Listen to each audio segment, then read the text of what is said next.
રાજકોટમાં બંગાળી કારીગરોનું રજીસ્ટ્રેશન નહીં કરનાર વેપારીઓ સામે પોલીસની તવાઈ સામે આવી છે।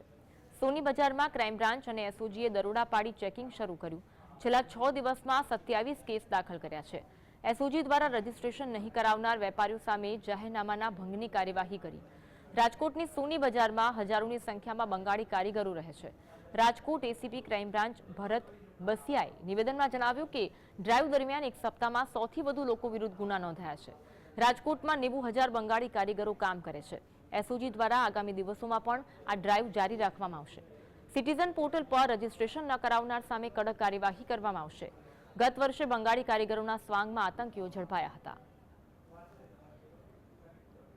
રાજકોટ શહેર એસઓજી દ્વારા આ જાહેરનામા ભંગની ડ્રાઈવ રાખવામાં આવે છે, જેમાં જે વેપારીઓ દ્વારા પોતાના કારીગરો તેમજ ઘરઘાટી હોય કે મજૂર હોય જેનું રજીસ્ટ્રેશન થયેલ નથી તેમના વિરુદ્ધ જાહેરનામા ભંગના કેસો કરવામાં આવશે।